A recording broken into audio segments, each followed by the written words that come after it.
Olá pessoal, estamos iniciando mais uma videoaula, hoje com o tema Introdução à Análise Combinatória, mais especificamente o tema Probabilidade, e para isso estarei utilizando o programa Educandos, que é um programa aqui da nossa região, do estado de Pernambuco, para conhecermos sobre esse assunto. Então vamos lá.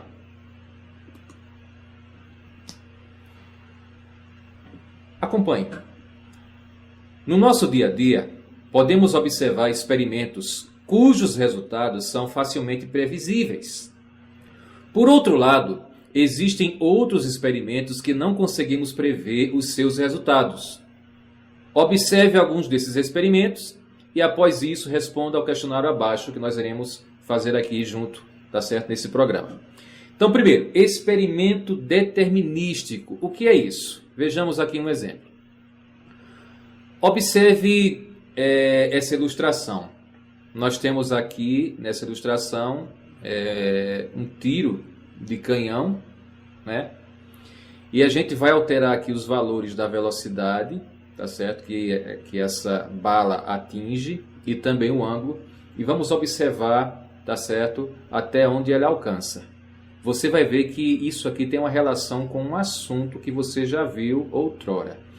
Vamos, do jeito que está aqui, vamos ver, né? No caso, velocidade inicial 50 metros por segundo, com um ângulo de 45 graus. Observe o que vai acontecer. Muito bem.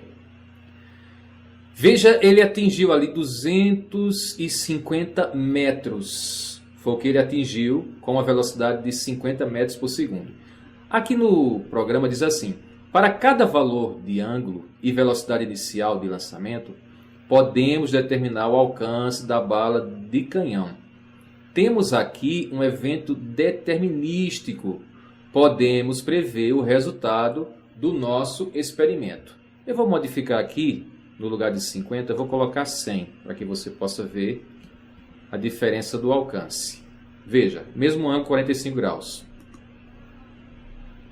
Observe que agora ele alcançou 1000 metros ou 1 quilômetro, tá certo?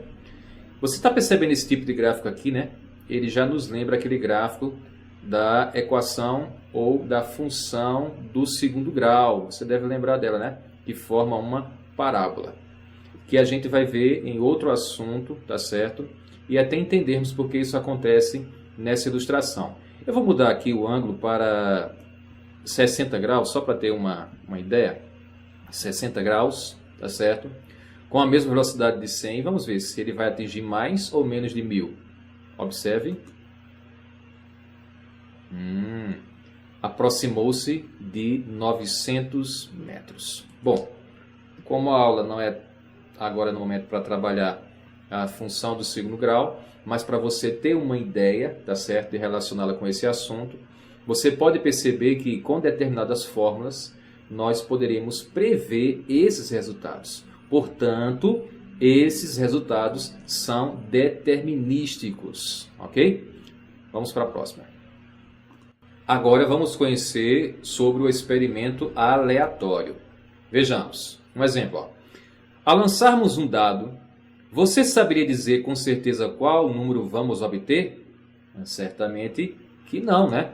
Você sabe que teríamos ali 6 opções, 6 resultados que poderiam acontecer. A isso nós chamamos de experimento aleatório, certo? No caso, poderíamos obter 1, 2, 3, 4, 5 ou 6, mas não saber de certeza qual o que vai acontecer. Da mesma forma acontece com o lançamento de uma moeda, que nós temos 2 opções e que é bastante utilizada quando se quer determinar quem vai iniciar, por exemplo, uma certa disputa. O estudo de probabilidades, objetivo dessa lição que nós estamos estudando agora, irá fornecer um melhor entendimento dos experimentos aleatórios. E você vai perceber que com certas fórmulas nós podemos prever casos de maiores possibilidades. Não de certeza, mas casos de maiores possibilidades. Vejamos esse exemplo aqui. O experimento que consiste em lançar um dado e verificar se o número obtido é par, ele é aleatório ou ele é determinístico? Óbvio que ele é aleatório, nós não podemos determinar, é isso? Outro, atirar um ovo no chão e verificar se o mesmo quebra ou não é um experimento aleatório ou determinístico? Bom, nesse caso é óbvio que é determinístico. Pode acontecer uma coincidência de um não quebrar, mas certamente a previsão dele é de quebrar, né? Ele é determinístico. Agora observe esse outro exemplo.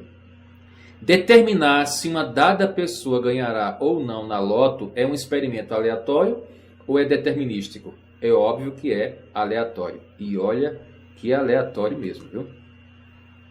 Bom, outra coisa. O experimento que consiste em acompanhar o Sol durante 24 horas para ver se ele se põe, ele é aleatório ou determinístico? Obviamente que ele é determinístico. Muito bem, vamos prosseguir a nossa aula. Outra coisa importantíssima dentro desse assunto, certo? Estou passando aqui passo a passo para que você possa entender, tá certo? Lá na frente os cálculos. É o espaço amostral. Gente, o que é o espaço amostral? Observe. O espaço amostral é o conjunto de todos os resultados possíveis de um experimento aleatório. Todos os resultados possíveis. Assim, no lançamento de uma moeda, o espaço amostral seria cara e coroa. Ou seja, eu coloco as duas possibilidades que podem acontecer. Espaço amostral são todas as possibilidades ou resultados possíveis. Observe aqui este exemplo. Qual o espaço amostral do lançamento simultâneo de duas moedas? Então, quando eu lanço duas moedas, pode dar cara e coroa? Ou, segunda opção, pode dar cara, cara, cara, coroa, coroa, cara ou coroa, coroa? Obviamente que nós temos a segunda opção. Nós temos aqui esses quatro, tá certo? Elementos que vão acontecer quando nós usamos duas moedas. Se fosse uma só moeda, aí sim era cara ou coroa. Mas sendo duas, eu tenho essas possibilidades. Cara, cara, cara, coroa, coroa, cara e coroa, coroa. Ok? Agora, evento. Evento é qualquer subconjunto do espaço amostral, o universo, de um experimento aleatório. Vamos denominá-lo de A. Então, veja esse exemplo aqui que nós temos aqui a seguir. Se no lançamento de um dado o evento em interesse for sair um número par, temos A, então, 2, 4, 6, onde A é o subconjunto de U que representa o evento em interesse, certo? Observe esse outro para ficar mais claro. No lançamento de um dado, qual dos conjuntos abaixo representa o evento obter um número ímpar maior que 1? Poderia ser esse evento aqui? Não. Poderia ser esse segundo? 3 e 5? É maior que 1? Sim. E esse terceiro? 1, 2, 3, 4, 5, 6? Não. Obviamente que esse aqui do meio, né? Opção 3 e 5. Probabilidade. Bom, na probabilidade nós temos essa fórmula aqui, que em resumo é o seguinte, bem fácil. Aqui onde tem NA, são os elementos que a pergunta pede. É o evento. Vamos supor que ele queira qual é a probabilidade de, no lançamento de um dado, obtermos um número par. Então veja, nesse caso, eu teria então três opções que poderiam acontecer, né? Que é o espaço amostral 2, o 4 e o 6. Tá certo? Então, em outras palavras, eu tenho três opções. Esse NU que nós temos aqui na fórmula é o universo, ou seja, o total de elementos do espaço amostral. Então, em um dado, nós temos quantos elementos? 6. Portanto, simplificando, nós temos aqui 1 sobre 2. Já de cara podemos perceber que nós temos 50% de chance, né, que aconteça em um lançamento de um dado sair um número par. Bom, a gente vai ver isso com mais frequência nos próximos exemplos, só para você ter uma noção. Então aqui você vai colocar o que ele pede, o evento que ele pede, tá certo? E embaixo você vai colocar sempre a quantidade total, o espaço dos elementos do espaço amostral. Nesse caso que eu citei, se fosse números pares, nós teríamos 3 opções, mas o total embaixo do universo são 6, tá certo? Bom, gente, vamos para este exemplo prático agora. Observe. Ao lançarmos 2 moedas, qual a probabilidade de obtermos uma cara e uma coroa? Nesse caso, vamos primeiro determinar quais são os resultados possíveis ou espaço amostral dessa questão. Nesse caso, nós temos as possibilidades cara, cara. Temos também a outra possibilidade, que é cara, coroa. Também poderia acontecer coroa, cara, né? E também uma quarta opção, que poderia ser coroa, coroa. Como a pergunta pede aqui qual a probabilidade de obtermos uma cara e uma coroa, então eu posso perceber que nós temos essa primeira opção aqui e também essa outra opção, porque mesmo com elementos trocados é a mesma coisa, tá certo, em probabilidade. Então você pode perceber que nós temos então 2 possibilidades em meio a 4 do geral, né, do espaço amostral geral, que simplificando aqui daria 1/2 ou 50% de possibilidade que isso possa acontecer, tá certo? Registrando aqui, ó, nós temos então 2 possibilidades em 4. Veja esse segundo exemplo agora, ó. Ao lançarmos 2 moedas, qual a probabilidade de obtermos 2 coroas? Bom, aproveitando o gráfico que já tem aqui, né, na verdade os elementos do espaço amostral, então qual é a probabilidade de obtermos 2 coroas? Nesse caso, nós temos apenas uma única possibilidade, certo? Sendo que é uma única possibilidade, nós temos 1/4, ou seja, 25%, tá certo? Então, uma possibilidade em 4, ok? Muito bem. Vamos para a próxima. Vejamos esse outro exemplo aqui, pessoal. Olha, qual é a probabilidade de sair 2 ao retirarmos, ao acaso, uma carta de um baralho de 52 cartas? Então, vejamos. Nós sabemos que o baralho tem 52 cartas. E qual a probabilidade de sair 2? Nós temos, então, observando aqui nesse gráfico aqui que está sendo apresentado no programa Educandos, né, que nós temos, então, 4 possibilidades. Né? 4 possibilidades. Sendo assim, nós dizemos que são 4 possibilidades de um total, que é o que fica embaixo, o do denominador aqui no caso, né? De um total de 52 cartas, certo? Que simplificando aqui, simplificando por 4, vai dar 1/13. 1/13. Se eu quiser transformar isso aqui em porcentagem, o que é que eu faço?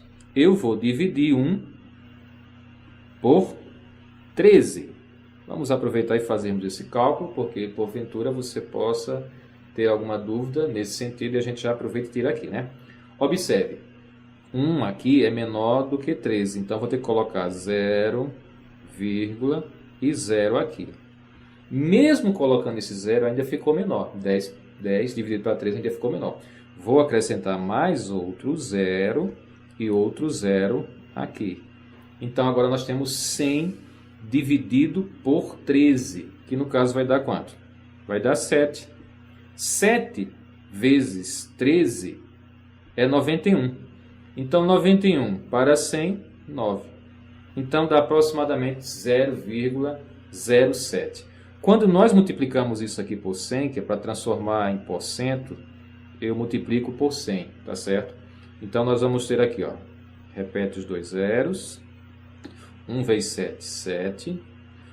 0 e 0.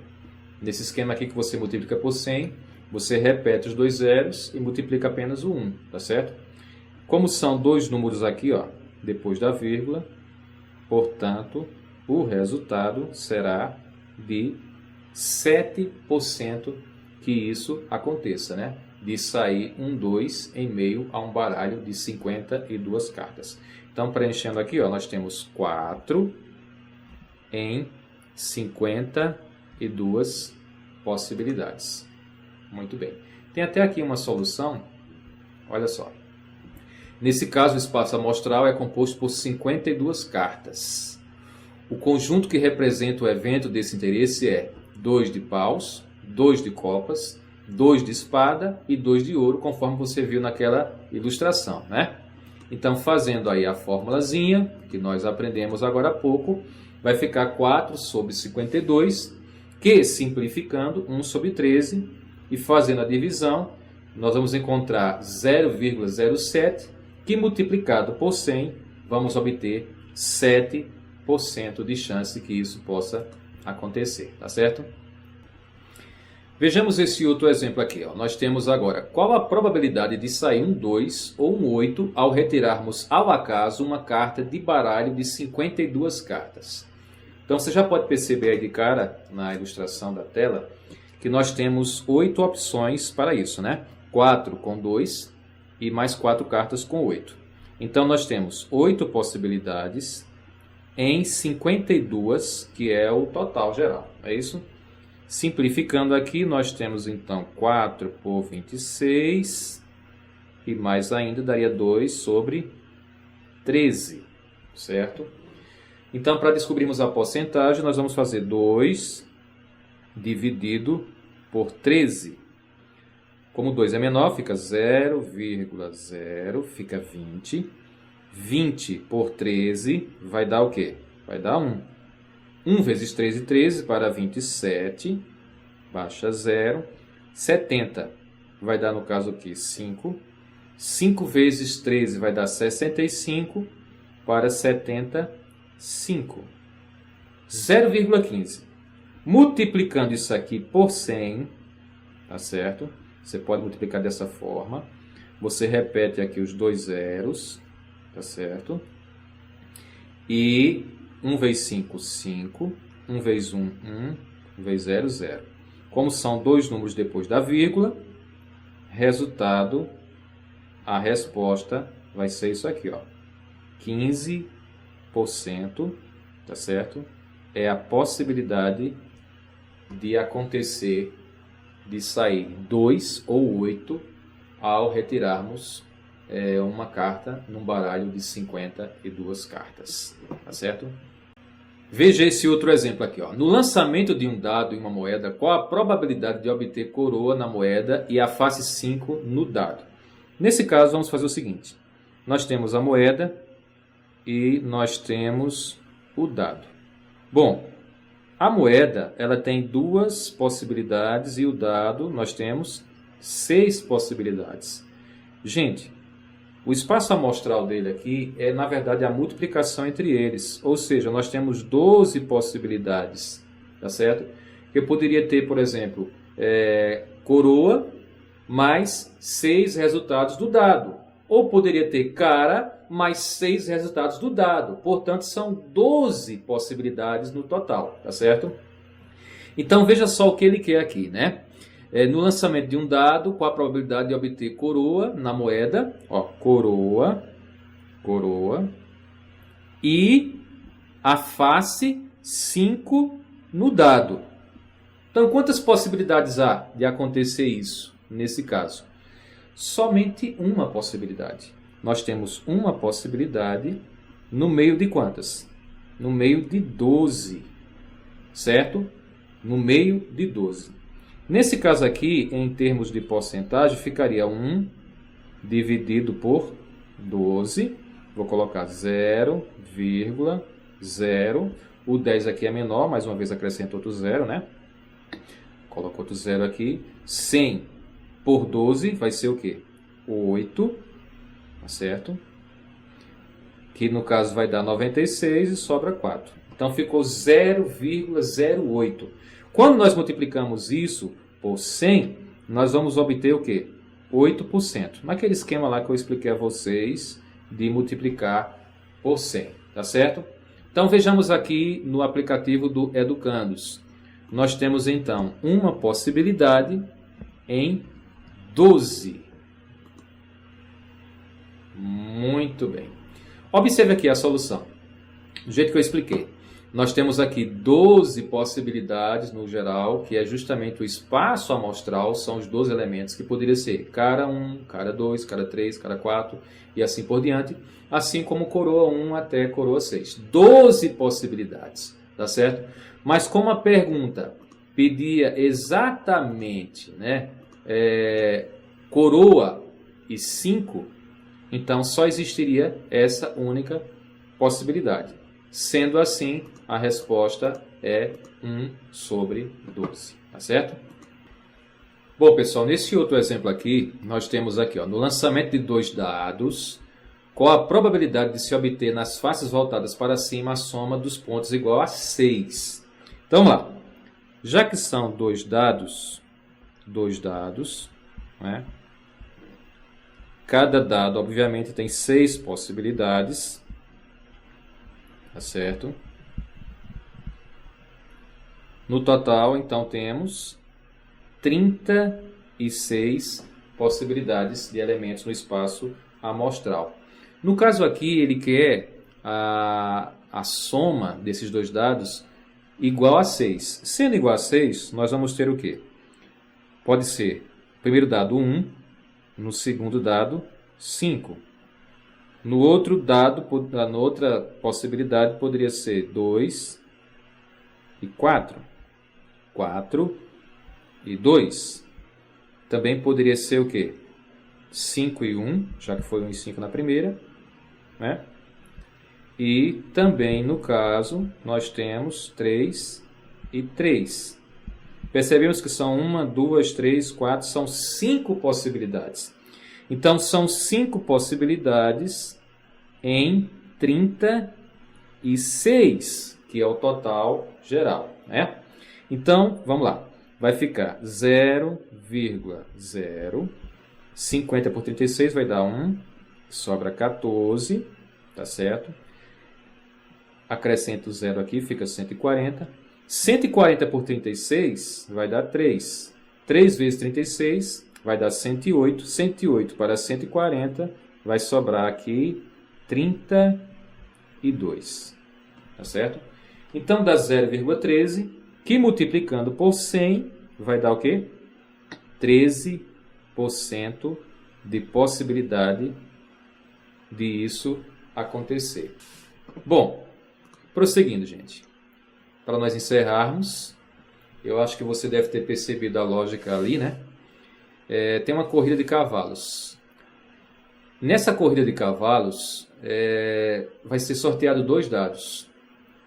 Claro que aqui vai ser de forma digital, certo? Aqui está o espaço dos 2 dados. Qual dos cavalos aqui irá ganhar? Obviamente, qualquer um deles pode ganhar. Mas analisando bem, nós iremos perceber que alguns deles têm pouca chance. Por exemplo, o cavalo 2 e o cavalo 12. Para que ele possa ser sorteado em 2 dados, só pode acontecer como? Se der 6 e 6. Ou seja, tem uma única chance, né? E assim, cada cavalo tem a sua chance. Na sua opinião, qual o cavalo que tem mais chance de ganhar aí, somando-se então 2 dados, certo? Eu vou fazer o seguinte, eu vou marcar qualquer um deles aqui, só para liberar o jogo, porque para liberar o jogo eu tenho que marcar qualquer um deles. Vou marcar o 2, tá certo? Marquei apenas só para liberar o jogo. E eu vou fazer aqui, ó, o lançamento. Para adiantar o processo, eu vou lançar aqui os dados automaticamente. Vamos ver quem vai ganhar.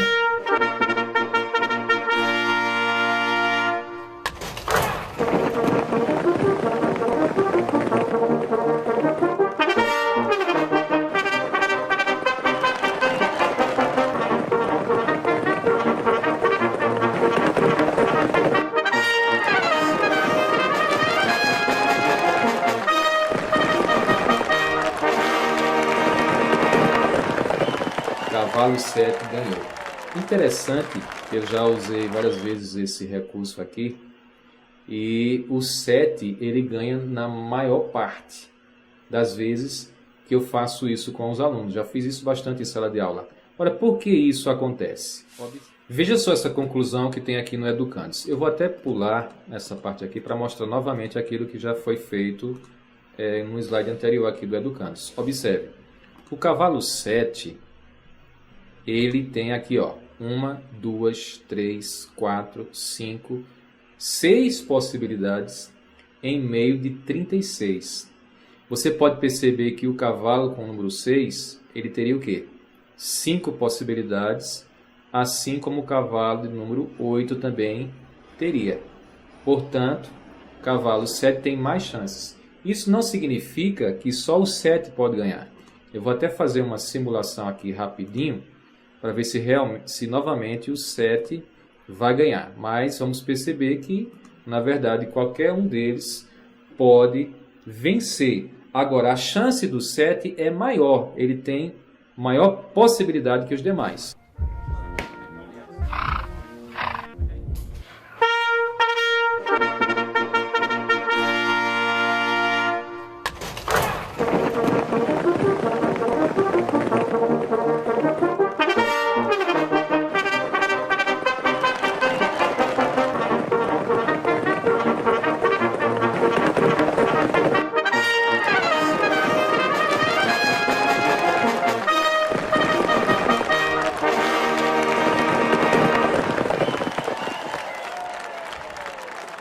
Olha só, ó, dessa vez o 8 venceu. Ele tem menos possibilidade, mas venceu. Nós podemos prever, né, que o 7 tem mais chance, mas obviamente qualquer um deles poderia ganhar. Gente, com isso eu encerro essa aula. Vou postar algumas questões para vocês fazerem, tá certo? Lá no site do AVA ETE. E essa aula, ela continua, tá certo? Na semana que vem, pois essa aqui foi apenas uma introdução.